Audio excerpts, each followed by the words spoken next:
నమో వెంకటేశాయ. తిరుమల శ్రీవారి బ్రహ్మోత్సవాలలో 7వ నాటి రాత్రి స్వామివారు చల్లని వాతావరణంలో చంద్రప్రభ వాహనంపై తిరుమల మాడవీధుల్లో ఊరేగుతారు. వెంకటాద్రి విష్ణుదేవునికి సూర్యచంద్రులు 2 నేత్రాలు.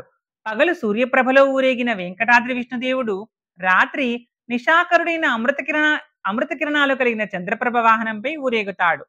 శ్రీకృష్ణ భగవానుడు నక్షత్రాణం మహం శశి అంటే నక్షత్రాలన్నింటిలో చంద్రుడిని నేను అని తెలియజేశాడు.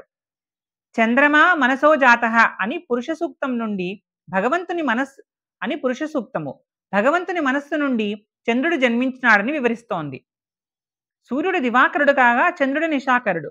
సూర్యకాంతితోనే చంద్రుడు ప్రకాశిస్తాడు కనుక పగలు సూర్యప్రభ వాహనం జరిగిన తర్వాత రాత్రిపూట చంద్రప్రభ వాహనం జరుగుతోంది. చంద్రుడు అమృత కిరణాలు కలవాడు. వెంకటేశ్వరుడు దేవతలకు అమృతం పంచిపెట్టిన మోహిని అలంకారముతో అమృత కలశంతో దర్శనమిస్తూ భక్తులకు అమృత విద్యను బోధిస్తుంటాడు. యథా ప్రహ్లాదనాథ్ చంద్ర, చంద్రుని వలన సంతోషం కలుగుతుంది. అట్లాగే చంద్రప్రభ వాహనంపై ఊరేగుతున్న వెంకటేశ్వర స్వామి వారి దర్శనం భక్తులకు మరింత సంతోషాన్ని కలిగిస్తుంది.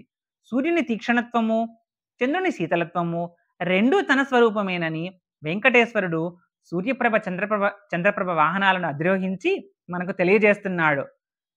సూర్యచంద్రుడు భగవంతునికి నేత్రాలు, మానవునికి సూర్యుని వలన దృష్టి, చంద్రుని వలన మనస్సు ఏర్పడుతున్నాయి.